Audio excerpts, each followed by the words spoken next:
I'm Margaret Wells, 65 years old, and I've spent most of my life being overlooked. My ambitious daughter Amber inherited her father's commanding presence, while I faded into the background.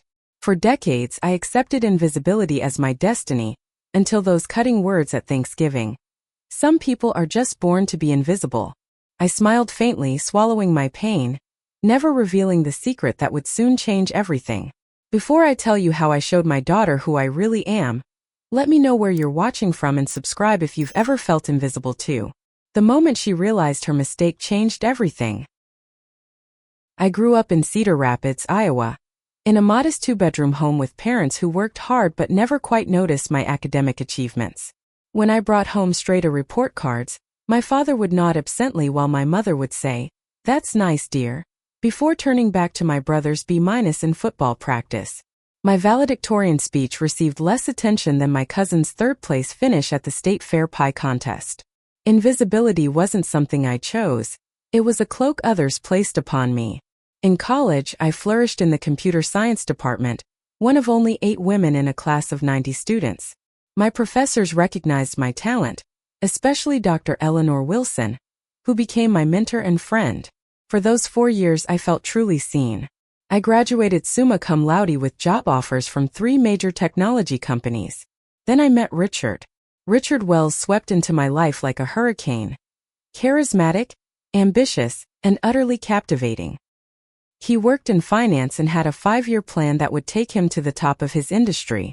I was dazzled by his confidence and the way he commanded attention in any room. When he asked me to marry him after just 8 months of dating, I said yes without hesitation. Looking back, I can see how I began disappearing the moment I became Mrs. Wells. At dinner parties, Richard would introduce me simply as my wife, rarely mentioning my master's degree or the research paper I'd published.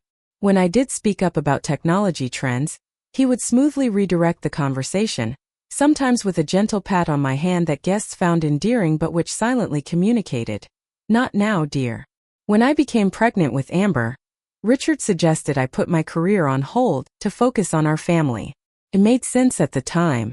His career was taking off, and someone needed to provide stability for our child. I told myself it was temporary, just a few years until Amber started school. Those few years stretched into a decade. Richard's star continued to rise. He became the youngest vice president at his firm, then moved to a prestigious investment company with an even more impressive title. Our social calendar filled with events where I stood by his side, the perfect corporate wife, nodding and smiling as he charmed clients and colleagues. All the while, I managed our household with the efficiency of a seasoned CEO. I balanced budgets, coordinated schedules, planned events, and raised our daughter. I volunteered at Amber's school, chairing fundraisers that added a new science wing and computer lab. Yet when the ribbon was cut, it was the principal who called Richard to the stage to hold the oversized scissors, assuming he was the driving force behind the family's contributions. Amber grew up watching this dynamic, her father commanding respect while her mother remained in the background. She was a bright child, quick to learn and eager to impress. By 14, she had her father's ambition and confidence, plus a natural aptitude for technology that I recognized from my own youth. I tried to nurture this, sharing my knowledge of computer systems that had evolved dramatically since my college days, but which I still followed through journals and online courses. "Mom, that's outdated," she would say, dismissing information that was perfectly relevant. "Dad says I need to focus on the future, not old technology." As Amber entered college, she seemed determined to follow her father's footsteps rather than mine, not in finance but in the way she pursued success. Bold, visible, demanding recognition. She majored in computer science with a business minor, and upon graduation, she joined a promising tech startup developing innovative cloud solutions. Richard and I divorced when Amber was in her sophomore year of college. 26 years of marriage ended not with dramatic fights, but with a whimper of recognition that we had grown irreversibly apart. Richard moved on quickly, dating a fitness instructor 15 years his junior. I found myself alone in our suburban house, surrounded by memories of a life spent making others look good. At 57, I took stock of my situation. I had an outdated degree, no recent work experience, and a daughter who viewed me as little more than a cautionary tale of potential wasted. The settlement from the divorce provided financial security, but what about purpose? Respect? Visibility? That's when I made a decision. No announcement, no dramatic declarations. I simply enrolled in certificate programs to update my technical knowledge, reached out to old contacts including my mentor Dr. Wilson, and began rebuilding my identity. Not as Richard's ex-wife or Amber's mother, but as Margaret Wells, professional in her own right. All the while, Amber's career flourished. By 30, she had moved to a director position at invisibility, one of the fastest-growing companies in the industry. She bought a beautiful house in the same upscale neighborhood where she had grown up, invited me over occasionally for dinner, and spoke to me with the gentle condescension one might use with a well-meaning but simple child. "Mom, you should join some clubs for seniors," she suggested during one such dinner. "It would be good for you to have friends your own age." I smiled and nodded, not mentioning the conference call I had scheduled later that evening with colleagues across 3 time zones. Why bother? She wouldn't believe me anyway. The pattern was set. Amber saw me as the invisible woman who had given birth to her, while I quietly built a life she knew nothing about. Neither of us realized how dramatically our perceptions would change on a chilly November day, just weeks after the most painful Thanksgiving of my life. Thanksgiving has always been my favorite holiday. Even after the divorce, I maintained the tradition of preparing the feast, though the venue changed to Amber's home once she purchased her 5-bedroom colonial in Greenwich, Connecticut. This particular Thanksgiving marked her first major holiday as a homeowner, and she was determined to impress. I arrived early to help with preparations, despite Amber's insistence that her caterers had everything under control. The house smelled of cinnamon and sage, though none of it came from actual cooking. Amber had purchased scented candles specifically designed to mimic holiday aromas. "Mom, you don't need to do anything," Amber said when she caught me rearranging the store-bought centerpiece to look more natural. "The decorators handled all of this yesterday." "Force of habit," I replied, stepping back from the table. "Everything looks beautiful." "Thanks." The designer used a color palette inspired by Ralph Lauren's fall collection. She glanced at my simple burgundy sweater and black slacks. "You look nice too. Comfortable." The slight emphasis on comfortable spoke volumes. By 4 o'clock, the house had filled with guests, Richard and his girlfriend Tiffany, who was actually 30 years his junior, not 15 as I had thought. Amber's boyfriend Derek, a management consultant with a Harvard MBA and perfectly tailored suit. Several of Amber's colleagues, and Richard's sister Patty with her husband George. The catering staff circulated with trays of appetizers, while a bartender mixed signature cocktails. I sipped a glass of wine in the corner of the living room, watching Richard hold court by the fireplace, regaling Amber's colleagues with stories of his investment triumphs. "Margaret, how are you filling your days now?" Patty asked, settling beside me on the sofa. "Taken up gardening? My friend Judith joined a pottery class after her divorce and loves it." "I've been keeping busy," I said vaguely, unwilling to share details that would likely be met with disbelief or dismissed as insignificant. "Good for you. It's important to have hobbies at our age." I was saved from responding by Amber's announcement that dinner was served. We moved to the dining room where place cards directed us to our seats. I found myself between George and one of the catering staff stations, as far from the host position as possible. The meal progressed with elegant efficiency. Plates appeared and disappeared on cue. Wine glasses never emptied, and conversation flowed around topics carefully selected to showcase the success of those present. invisibility just secured Series C funding, Amber announced during the main course. $20 million to expand our enterprise solutions division. "That's my girl," Richard beamed, raising his glass, following in the old man's footsteps, showing them how it's done. "Derek's firm consulted on the pitch," Amber added, smiling at her boyfriend. "His insights were invaluable." "Just doing what I do best," Derek replied with practiced modesty, recognizing untapped potential. A natural opening appeared in the conversation, and before I could reconsider, I spoke up. "I've been consulting on the TechFusion conference. They're implementing some interesting approaches to industry networking this year." The moment the words left my mouth, I saw the expression shift, polite smiles freezing in place, eyes glazing slightly. "TechFusion?" Amber asked. That's nice, Mom. Is that one of those senior learning programs? No, it's the International Technology Conference.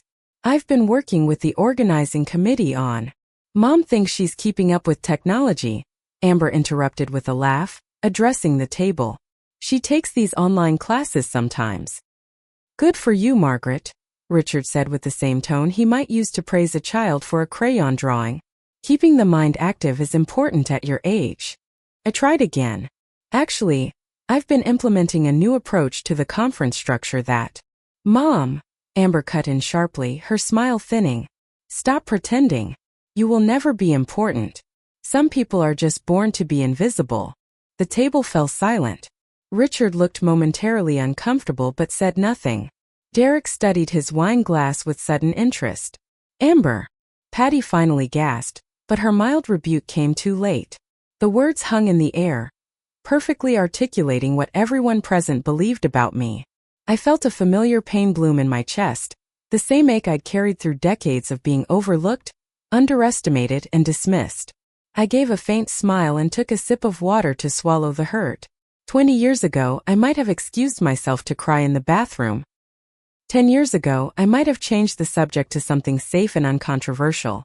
But now, I simply met my daughter's gaze steadily until she looked away. The pumpkin pie looks delicious, George said, breaking the awkward silence. The conversation recovered, flowing around me like water around a stone. I remained quiet for the remainder of the meal, the secret knowledge inside me both painful and oddly empowering. Amber didn't know that I wasn't just consulting on TechFusion.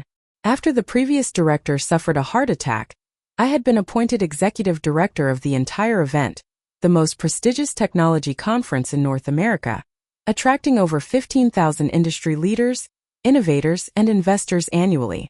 And Amber didn't know that EnvisionTech's CEO had personally requested a presentation slot to unveil their latest innovation, a presentation Amber herself would be delivering. I left early claiming a headache. As I drove home to my comfortable but modest condominium, I made a decision. I had planned to tell Amber about my role before the conference, to prepare her for seeing me there. Now I would let her discover it for herself. Some lessons are best learned through surprise. My return to the professional world began not with a bang but with a tentative email. 2 years after my divorce, I reached out to my old mentor, Dr. Eleanor Wilson, who had recently retired from teaching but maintained strong industry connections. Margaret, she exclaimed when we met for coffee, I've wondered about you for years. Richard always said you were too busy with family obligations to attend alumni events. Richard said a lot of things, I replied, stirring my latte. But I'm writing my own story now. Eleanor studied me thoughtfully. You know, you were one of the most promising students I ever taught. Your thesis on efficient database structures was ahead of its time. That was a lifetime ago. Knowledge evolves but aptitude remains. What are you looking for now? I hesitated, uncertain how to articulate desires I had suppressed for decades. Relevance. Purpose. A chance to use my mind for something other than planning dinner parties and remembering birthday cards. Eleanor's network proved invaluable. She connected me with TechLearn, a continuing education platform seeking consultants to develop their computer science curriculum. My combination of foundational knowledge and fresh certification made me an ideal candidate to bridge classic principles with emerging technologies. The work was remote and part-time, perfect for easing back into professional thinking. I updated modules on database management, created new content on system architecture, and gradually rebuilt my confidence. When students responded positively to my clear explanations of complex concepts, I felt a satisfaction I hadn't experienced in years. 6 months into my work with TechLearn, Eleanor called with another opportunity.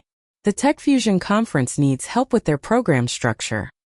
They've grown too big too fast, and attendance at individual sessions is unpredictable. Their director, Martin Healy, is an old colleague. Would you be interested in consulting? TechFusion was the premier technology conference in the industry, precisely the type of event where companies like EnvisionTech would showcase their innovations. The thought of contributing to something so significant made my heart race with both excitement and anxiety. I'm not sure I'm qualified, I admitted. Nonsense. Eleanor dismissed my concern. You organized that symposium in your senior year that attracted participants from 3 states. This is the same thing, just scaled up.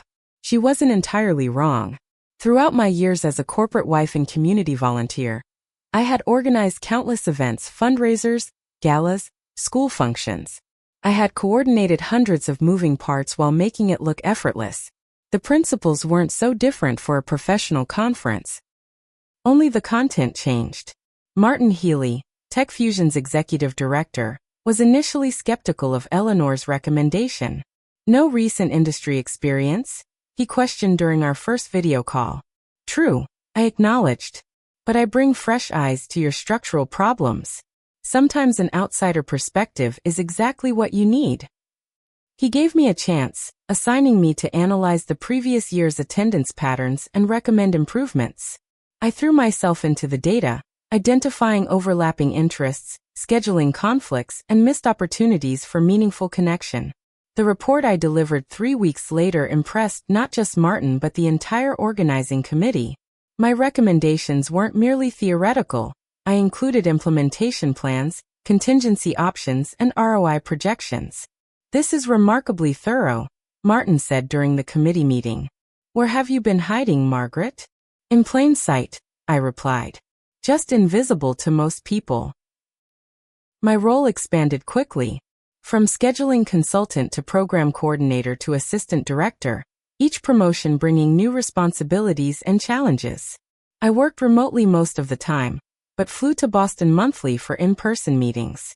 I told Amber these trips were to visit old college friends. Not entirely a lie, as I often had dinner with Eleanor while in town. The TechFusion team became a second family. Kendra Phillips, my assistant, was a bright 30-something with an organizational mind that complemented my strategic thinking. James Rodriguez, our technical director, patiently updated my knowledge of current systems while valuing my input on user experience. For the first time in decades, I was part of a team that recognized my contributions and respected my judgment. When Martin suffered a heart attack 4 months before the conference, the committee faced a critical decision. They needed an interim director who understood both the event's complex logistics and its industry significance. Margaret is the obvious choice, Kendra argued during the emergency meeting I hadn't been invited to but learned about afterward. She knows this conference inside and out. She lacks the industry profile, countered Roland Chun, one of the committee's longest-serving members. TechFusion needs a recognizable leader. No, James had apparently responded. TechFusion needs a competent leader. Margaret has proven herself repeatedly. Who cares if she isn't a regular on the Tech Talk circuit? The committee voted 7-2 in my favor. When Chairman Bernard Thompson called to offer me the position, I nearly dropped the phone. This is temporary, of course, he emphasized, until Martin recovers or we secure a permanent replacement. Of course, I agreed, though we both knew that with the conference approaching rapidly, any further transition would be impractical. Just like that, at 65 years old, I became executive director of North America's most influential technology conference. The Invisible Woman would now be center stage. The irony wasn't lost on me that as my professional profile rose, my family remained completely unaware. Richard occasionally asked vague questions about my hobbies when we encountered each other at Amber's home. Amber herself never inquired about my activities, apparently assuming I spent my days watching television and waiting for her calls.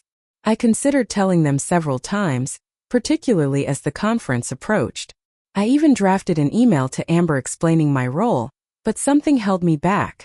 Perhaps it was the accumulated weight of years being dismissed, or maybe it was the Thanksgiving comment still stinging in my memory. Some people are just born to be invisible. Whatever the reason, I deleted the draft and continued my preparations in silence. The truth would reveal itself soon enough. When EnvisionTech's application for a premiere presentation slot arrived on my desk, featuring Amber Wells as lead presenter, I recognized the universe's sense of humor. I could have recused myself from the decision, but their innovation genuinely deserved the spot. I approved their application with the same professional consideration I gave all qualified submissions. As November turned to December and the conference loomed just weeks away, I worked 14-hour days finalizing details. Speaker schedules, venue arrangements, security protocols, media coverage. Each element required careful attention. At night, I occasionally lay awake wondering how Amber would react when she discovered my role. Would she be proud? Embarrassed? Angry that I had kept this from her? In my more honest moments, I admitted to myself that a small part of me looked forward to her surprise. After a lifetime of being overlooked, was it so wrong to anticipate one moment of recognition? The 6 weeks between Thanksgiving and the TechFusion conference passed in a blur of preparation and planning. I threw myself into work, partly to ensure the event's success, and partly to process the hurt from Amber's cutting words. Every time the pain resurfaced, I channeled it into solving another conference problem. My condo transformed into a satellite office. The dining table disappeared under spreadsheets and floor plans. My living room wall featured a massive calendar tracking deadlines and deliverables. I averaged 5 hours of sleep per night, but felt more energized than I had in years. You need to pace yourself, Kendra cautioned during one of our daily video calls. At 33, my assistant had become both colleague and friend, her organizational brilliance complementing my strategic thinking. The conference won't be successful if the executive director collapses from exhaustion. I've survived raising a teenager, I replied, reviewing security protocols for the third time. This is nothing. 2 major challenges emerged in the final weeks. First, our keynote speaker, renowned innovator Lucas Brenner, threatened to withdraw after discovering we had scheduled his archival Carter Shaw for the following day. The two had maintained a public feud since falling out over a patent dispute years earlier. This is unprofessional, Lucas's representative informed me icily. Mr. Brenner cannot possibly appear at the same event as Mr. Shaw. Mr. Brenner signed a contract, I reminded her. And TechFusion isn't about individual egos but industry advancement. Please inform him that his keynote remains scheduled for January 15th at 9 a.m. If he chooses not to fulfill his obligation, we'll announce his decision to our 15,000 attendees and 50 media outlets. The representative stammered objections, but I stood firm. 3 hours later, Lucas himself called to confirm his attendance. You drive a hard bargain, Ms. Wells, he said, his German accent pronouncing my name with unexpected respect. Not at all. I simply expect professionals to behave professionally. The second challenge proved more complex. Our venue, the Boston Convention Center, informed us that renovations to Hall C, where we had planned our innovation showcase featuring 30 startup displays, would not be completed in time. This is unacceptable, I told the facility manager during an emergency site visit. We have contracts with exhibitors who've paid thousands of dollars for specific placements. I sympathize, Ms. Wells, but construction delays are beyond our control. James Rodriguez, our technical director, joined me for the confrontation. At 40, with 15 years of event experience, James had become my most trusted advisor. What about the Westin ballrooms across the street? He suggested. We could create a satellite location, make it exclusive. The Innovation Pavilion sounds more prestigious than Hall C anyway. I considered this. We'd need to adjust security, transportation, signage. All solvable problems, James insisted. 3 days and countless phone calls later, we had transformed a potential disaster into a feature. The newly christened Innovation Pavilion would now include VIP lounges and priority demonstrations, accessible via shuttle service or a short guided walk with innovation ambassadors leading the way. When I called the affected exhibitors personally to explain the change, most responded positively to the enhanced positioning. Those who objected received discounted fees and premium placement within the main venue. This is why you're perfect for this job, Kendra told me after witnessing one particularly difficult negotiation. You understand people's needs while keeping the big picture in focus. Experience, I replied simply. When you've spent decades anticipating everyone else's requirements, you develop certain skills. As the conference approached, I became increasingly aware that Amber would soon discover my secret. Envision.Tech's presentation was scheduled for the second day in the Grand Ballroom. A prime slot I had approved based on the merits of their submission, not family connection. I knew Amber would arrive the day before to rehearse and attend preliminary events. I debated warning her but ultimately decided against it. Our relationship had settled into a pattern of her underestimation and my acquiescence. Breaking that pattern required more than words, it required demonstration. The night before the conference, I stood in my hotel suite overlooking Boston Harbor, rehearsing my opening address. After decades of arranging events where others took center stage, tomorrow I would welcome 15,000 industry professionals, hundreds of presenters, and my own daughter to an event bearing my leadership imprint. Welcome to TechFusion. I practiced speaking to my reflection, the foremost gathering of technology innovators in North America. My phone chimed with a text from Amber. Arrived in Boston for my presentation. Nervous but prepared. Having dinner with the CEO tonight. We'll be busy all day tomorrow. Love you. I typed back. You'll be wonderful. So proud of you. She didn't know I would be watching her presentation from the side stage.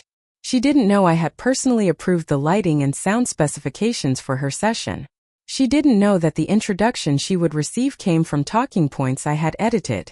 In less than 24 hours, invisibility would no longer be an option for either of us. I laid out my outfit for the morning.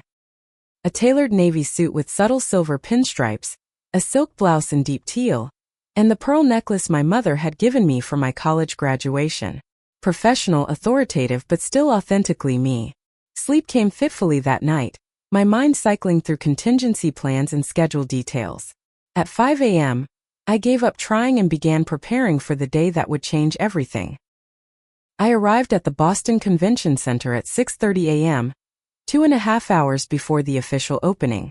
The massive building hummed with pre-event activity, technicians testing equipment, security personnel reviewing protocols, vendors arranging displays.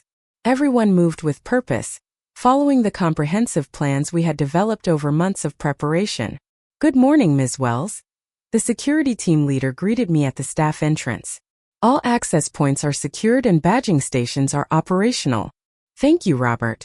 Any issues overnight? None, ma'am. Everything proceeding according to plan. I proceeded to the command center we had established in a converted meeting room near the main hall. Screens displayed every area of the convention center and the satellite location across the street. A team of coordinators monitored communications while troubleshooting minor issues. Kendra met me with a steaming cup of coffee and the final schedule. James reports all technical systems are functioning perfectly. The registration team is ready. Press check-in opens in 30 minutes. I reviewed the document, making a final mental note of potential friction points. And our keynote speakers? Mr. Brenner arrived last night. His team completed their technical check an hour ago. Dr. Yamamoto landed at 5 a.m. and is currently at her hotel. Her assistant confirmed she'll arrive by 8. Excellent. I took a sip of coffee, allowing myself a moment to appreciate how smoothly everything was running. Let's do a final walkthrough. We toured the facility, addressing small concerns and acknowledging the staff who had worked through the night. The exhibition hall looked spectacular, with hundreds of displays showcasing the latest innovations in technology. The presentation rooms were prepared with perfect lighting and sound calibration. The networking lounges offered comfortable spaces for meaningful connections. At 8 a.m., I returned to my temporary office to change into my suit. As I fastened my pearl necklace, I thought about the journey that had brought me here. From overlooked wife and mother to executive director of North America's premier technology conference. I applied my lipstick with steady hands, no longer nervous but resolute. At 8:45, I took my position backstage as attendees filled the main hall. Through a monitor, I could see the crowd growing. Thousands of industry professionals eager for inspiration and connection. Among them would be my daughter, though I hadn't spotted her yet. 5 minutes, Ms. Wells, the stage manager informed me. I nodded, reviewing my opening remarks one final time. The speech wasn't long, just 5 minutes welcoming attendees and setting the tone for the 3-day event. But it would be my first public appearance as executive director, and first impressions matter. At precisely 9 a.m., the house lights dimmed. The massive screens displayed the TechFusion logo as dramatic music filled the hall. The stage manager counted down. 3, 2, 1. Ladies and gentlemen, please welcome the executive director of TechFusion, Margaret Wells. I walked onto the stage with measured confidence, the spotlights momentarily blinding. As my eyes adjusted, I could make out the sea of faces. 15,000 technology professionals focused on me. I approached the podium, adjusted the microphone, and smiled. Welcome to TechFusion 2023. I began, my voice clear and assured. The foremost gathering of technology innovators in North America. The speech flowed naturally as I highlighted the conference themes, acknowledged key partners, and outlined the extraordinary opportunities awaiting attendees. I concluded by introducing our first keynote speaker, then exited to enthusiastic applause. Backstage, Kendra gave me a thumbs up. Perfect delivery. Now the real work begins. The morning passed in a flurry of activity, resolving minor crises, greeting VIP attendees, coordinating with the media team. I moved throughout the venue, ensuring everything ran according to plan while remaining visible and accessible. Industry leaders who had dismissed me at preliminary meetings now approached with respect, eager to share their impressions of the conference. The session flow is remarkably intuitive this year, noted the CTO of a major software company. I'm actually able to attend everything relevant to my interests without conflicts. That was our goal, I replied. Technology should solve problems, not create them.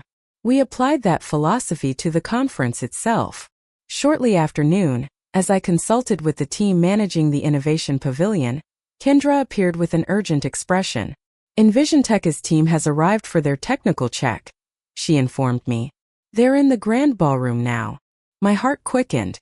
Is Amber with them? Yes. Their full presentation team is present. I took a deep breath. I'll handle their check-in personally. I made my way to the grand ballroom, where tomorrow Amber would deliver EnvisionTech's presentation to an audience of potential investors, partners, and media. As I approached the entrance, I could hear her voice inside, running through the presentation with her colleagues. The transition to the market analysis needs to be smoother, she was saying. Can we adjust the timing on that animation? I entered quietly, observing from the back of the room. Amber stood center stage with two colleagues, reviewing their slides on the massive screen behind them. She looked professional and commanding in a burgundy suit that reminded me of my own selected outfit. Like mother, like daughter. Though she would likely reject the comparison, the technical director noticed me first. Ms. Wells, we were just getting set up for tomorrow's presentation. Amber turned, confusion crossing her face as she spotted me. Then her eyes widened in shock, her mouth forming a silent, "Oh," as she noticed my name badge and title. Hello, Amber, I said calmly, approaching the stage. I'm glad to see EnvisionTech is well prepared for tomorrow. She stared at me, momentarily speechless, something I had rarely witnessed in my articulate, confident daughter. Her colleagues glanced between us, sensing the tension but unaware of its source. Mom, she finally managed. You're here? Yes. As executive director of TechFusion, I try to personally check in with our premier presenters. I maintained a professional tone, extending the same courtesy I would to any presenter. Is everything satisfactory with your technical setup? She blinked rapidly, struggling to reconcile the mother she knew, or thought she knew, with the authoritative figure before her. You're the executive director? Of TechFusion? Yes. I turned to her colleagues. Would you excuse us for a moment? My daughter and I need to have a brief conversation. Their expressions registered surprise followed by understanding. They nodded and stepped away, leaving Amber and me relatively alone in the massive ballroom. Before I could speak, a commotion at the back of the room interrupted us. A technician rushed in looking panicked. Ms. Wells, we have a problem with the streaming setup. The primary server has crashed, and we're 20 minutes from the international broadcast. Amber's revelation would have to wait. I'll be right there. I turned back to my daughter. Duty calls. Your technical check can proceed as scheduled. We'll talk later. I left her standing there, still processing her discovery, as I hurried to address the crisis. Part of me regretted the interrupted moment, but another part recognized its perfect symbolism. For once, my professional responsibilities took precedence over family dynamics. The streaming crisis consumed the next 2 hours as we implemented backup systems and rerouted connections. By the time we restored full functionality, I had missed lunch and was running late for a panel discussion I was scheduled to moderate. Throughout the afternoon, I caught glimpses of Amber in the distance, attending sessions, networking with industry figures, still looking slightly disoriented whenever our eyes met across a crowded room. I maintained my focus on my responsibilities, trusting that the reality of my position was sinking in with each sighting. At the end of the day's formal program, as attendees moved toward evening receptions and networking events, my phone chimed with a text from Amber. "Can we talk? Lobby bar in 20 minutes. I replied simply, "I'll be there." The day of reckoning had arrived. After a lifetime of invisibility, I was finally irrefutably seen. The lobby bar occupied a stylish corner of the convention center, offering relative privacy despite the steady flow of conference attendees. I arrived precisely 20 minutes after Amber's text, having taken a moment to refresh my appearance and collect my thoughts. Amber sat alone at a corner table, nursing what appeared to be a gin and tonic. She wore the same stunned expression I had witnessed earlier, though now tempered with something else, curiosity perhaps or reluctant admiration. "May I join you?" I asked, maintaining the professional demeanor that had served me well throughout the day. She nodded, gesturing to the empty chair across from her. "Please." I signaled the server and ordered a sparkling water with lime before turning back to my daughter. Neither of us spoke immediately, the weight of unspoken questions and revelations hanging between us. Finally, Amber broke the silence. "How long? How long have I been executive director?" "For months." "How long have I been working with TechFusion?" "Almost 2 years." "And you never thought to mention this?" I took a measured sip of my water. "Would you have believed me if I had?" Her immediate defensive posture answered my question more honestly than words could have. "That's not fair," she protested. "Isn't it? Some people are just born to be invisible." "Your words, Amber, not mine." She flinched, having the grace to look embarrassed. "I shouldn't have said that. It was cruel." "Yes, it was. But it was also revealing.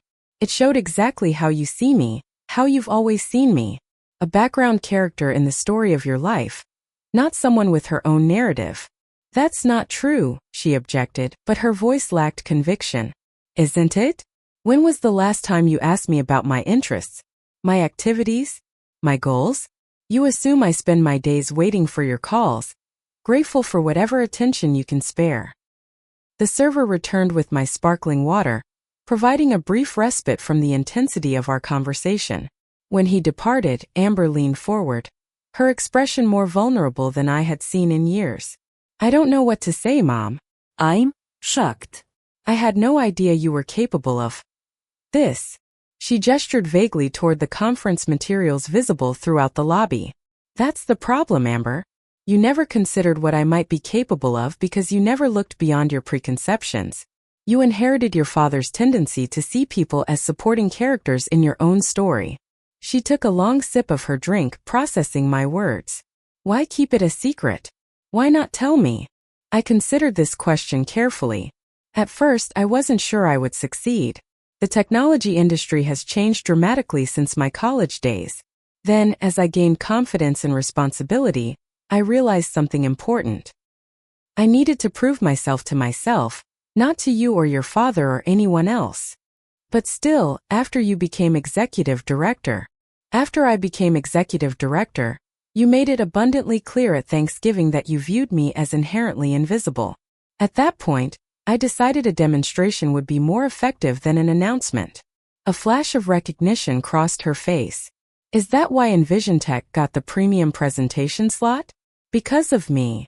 "Absolutely not," I said firmly. "Your company's innovation earned that slot on its merits." I recused myself from the final decision precisely to avoid any appearance of favoritism. She appeared relieved but still confused. "I don't understand how you did all this without any of us knowing." 2 years, Mom. I mention my activities occasionally. You and your father chose to interpret them as inconsequential hobbies rather than professional endeavors. That says more about your assumptions than my communication. Our conversation paused as a group of conference attendees recognized me and approached our table. "Ms. Wells, the session on quantum computing applications was exceptional. Thank you for the thoughtful curation." I'm glad you found it valuable, I replied. Dr. Yamamoto deserves much of the credit for assembling such distinguished panelists. After they departed, Amber stared at me with new eyes. They respect you. Yes, they do. I've earned that respect through competence and hard work, the same qualities you pride yourself on. I don't know how to reconcile the mother I've known with this person running a major industry event. I softened slightly, seeing genuine confusion beneath her defensiveness. I'm both, Amber. I've always been both. The mother who taught you to ride a bike and checked your homework is the same woman who graduated summa cum laude in computer science and organized this conference. The only difference is who's paying attention. Before she could respond, James Rodriguez appeared at our table, apologizing for the interruption. Sorry, Margaret, but we have a situation with tomorrow's panel moderators. Senator Williams has been delayed in Washington. I'll be right there. I turned back to Amber. Duty calls again. Why don't you join me? You might find it educational to see how these situations are handled. To my surprise, she nodded and gathered her belongings. Together, we walked through the convention center as I explained the potential issue and possible solutions. She listened attentively, occasionally asking insightful questions that reminded me of her natural intelligence. In the conference operations center, I introduced her simply as my daughter, Amber Wells from EnvisionTech, offering no special explanation. The team included her naturally in our problem-solving session, treating her with the same professional courtesy they extended to one another. Within 30 minutes, we had identified a suitable replacement moderator and rearranged the panel structure to accommodate the change. Throughout the process, I noticed Amber watching me with increasing interest, observing my leadership style and decision-making approach. As we left the operations center, she commented, "You're good at this. Really good. Thank you. So are you, from what I've seen of your work at EnvisionTech." We walked in companionable silence for a moment before she spoke again. "I owe you an apology, Mom. A big one." "Yes, you do. I've been condescending and dismissive. I made assumptions about your capabilities based on the role you played in our family, not who you actually are." "That's a good start," I acknowledged. "It's not just what I said at Thanksgiving. It's been my attitude for years. I think I needed to believe you were limited so I could feel exceptional by comparison." Her self-awareness surprised me. "That's very insightful, Amber." "I'm sorry." "Truly. And She hesitated. "I'm proud of you. What you've accomplished here is remarkable." Those words, "I'm proud of you," struck me with unexpected force. For decades, I had been the one expressing pride in others' achievements while my own went unrecognized. The role reversal brought tears to my eyes that I quickly blinked away. "Thank you. That means more than you might realize." We reached the hotel lobby where we would part ways, she to a dinner with her colleagues, I to an executive reception with the conference board. "About tomorrow's presentation," Amber said hesitantly, Would you be willing to give me some feedback on our slides? Your perspective would be valuable." The olive branch was small but significant. "I'd be happy to. Send them to my email, and I'll review them tonight." "Great. And maybe after the conference wraps up we could have dinner? Just us?" "I'd like to hear more about your journey back to the professional world." "I'd like that too." We parted with an awkward but genuine hug, the first real embrace we had shared in years. As I watched her walk away, I realized that visibility works in both directions. In seeing me clearly for the first time, Amber had also revealed herself more fully to me, her insecurities, her capacity for growth, her desire for connection. The road to a truly equal relationship would be long, but we had taken the first step together.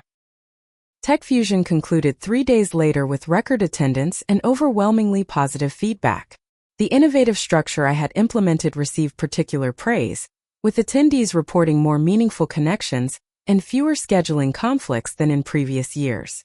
Amber's presentation for EnvisionTech went flawlessly. I watched from the side of the stage as she confidently detailed their groundbreaking approach to cloud security. The audience responded with genuine enthusiasm, and several major companies requested follow-up meetings. When she acknowledged her team during the Q&A session, she glanced in my direction with a small smile that communicated more than words could have. The conference's success led to an unexpected offer from the board. They wanted me to continue as executive director permanently, with an expanded role overseeing TechFusion's growth into international markets. Your leadership transformed this event, Chairman Thompson told me during our final debriefing. We'd be fools to let you go. I accepted with one condition: that I could build my own team, starting with promotions for Kendra and James. The board agreed without hesitation.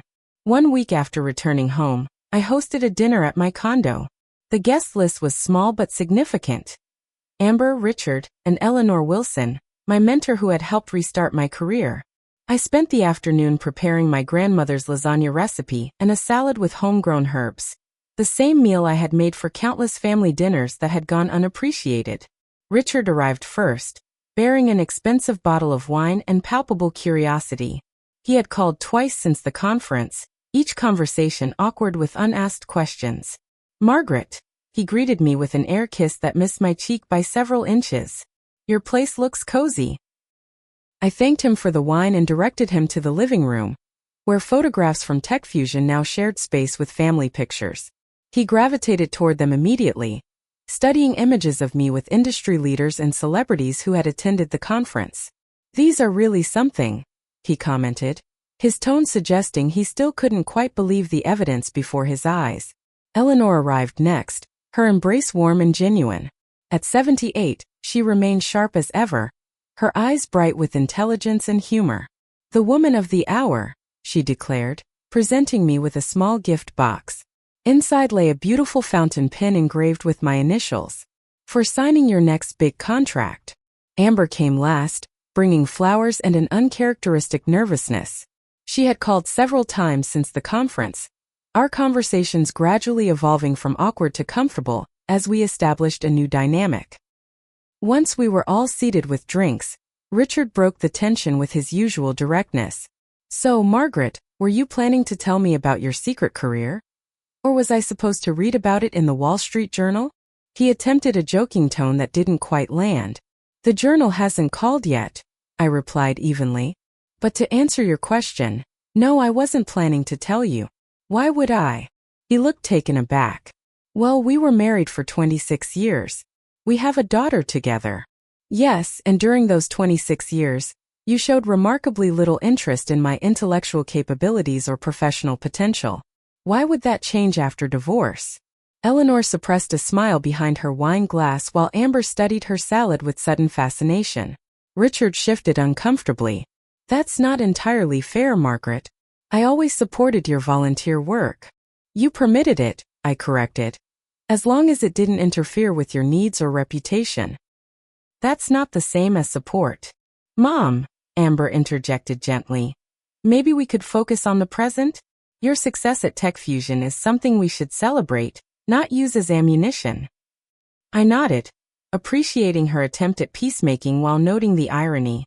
My daughter mediating between her parents, when that role had so often fallen to me.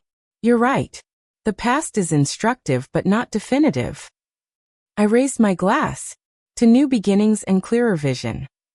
We clinked glasses, the atmosphere warming as we moved to safer topics. Throughout dinner, I noticed Richard watching me with puzzled interest, as if seeing a stranger wearing his ex-wife's familiar face. After the meal, as we enjoyed coffee and the tiramisu Eleanor had brought, Amber raised the subject we had been circling all evening. I've been thinking a lot about perception since the conference, she said. About how we see people based on the roles they play rather than their full capabilities. An important realization, Eleanor commented, especially for women in male-dominated fields. I keep wondering what would have happened if I had known about Mom's work earlier. Would it have changed my own approach? Would I have made different choices? I considered this. What matters isn't the past hypothetical but the future actual. Knowledge should always inform action moving forward. That sounds like something you'd say at a conference, Richard remarked not unkindly. When did you get so philosophical? I've always been philosophical, Richard. You just weren't listening. The evening ended amicably, with promises to gather again soon. Richard departed first, then Eleanor, leaving Amber and me to clean up together. A domestic activity now balanced by a new mutual respect. As we loaded the dishwasher, Amber asked the question that had clearly been on her mind all evening. Do you regret it? All those years when you put your career aside for the family. I passed her a rinsed plate. That's complex. I regret accepting invisibility as my default state. I regret not demanding recognition for my contributions. But I don't regret the time invested in you and our family. Different choices would have led to different outcomes, not necessarily better ones. But you could have had this success decades ago. Perhaps. Or perhaps I needed those experiences to become the leader I am now. Empathy, patience, strategic thinking. I developed those skills managing our family and community obligations. Nothing is wasted if you learn from it. She nodded slowly. I've started noticing it at work, how often women's ideas get overlooked until a man repeats them. How administrative tasks automatically fall to female team members regardless of position. I never saw it before. Awareness is the first step toward change. I spoke up in a meeting last week when it happened to our junior developer Melissa. Pointed out that she had suggested the same solution 10 minutes earlier. Good for you, I said, genuinely proud. That's how progress happens, one recognition at a time. After Amber left, I sat alone in my living room, reflecting on the journey that had brought me here. From invisible wife and mother to respected industry leader. From silent acceptance to confident assertion. From background figure to center stage. The transformation wasn't magical or instantaneous. It required courage, persistence, and willingness to fail. It meant facing deeply ingrained habits of self-effacement and rewriting internal narratives, as well as external ones. Most importantly, it demonstrated a truth I now shared with others whenever possible. Visibility isn't granted by others. It's claimed by oneself. The world's perception may create obstacles, but ultimately, we decide whether to accept invisibility or step deliberately into the light. 2 months after TechFusion, I launched a mentorship program specifically for women re-entering the technology workforce after career breaks. We called it Visibility Project, offering skill updates, network building, and psychological support for those transitioning back to professional roles. Eleanor served as honorary chairperson, while Amber volunteered as a guest speaker, sharing insights from the employer perspective. My relationship with Amber continues to evolve. We disagree sometimes, as strong-minded individuals naturally do, but now we disagree as equals, each recognizing the other's competence and worth. Richard and I maintain a cordial distance, our connection limited to shared concern for our daughter and occasional social overlaps. As for me at 66, I find myself busier and more fulfilled than ever before. My calendar fills with speaking engagements, board meetings, and mentorship sessions. My opinion is sought on industry trends and organizational strategies. My voice is heard in rooms where decisions are made. Invisibility, it turns out, was never my destiny. It was merely a temporary condition I outgrew when I finally decided to be seen. Have you ever felt invisible in your own life? What steps did you take to claim your rightful space and recognition? Share your stories in the comments below, and don't forget to like and subscribe if this resonated with you. Remember, visibility isn't just about being seen by others. It's about truly seeing yourself and recognizing your own worth. Thank you for watching, and may you always stand confidently in your own light.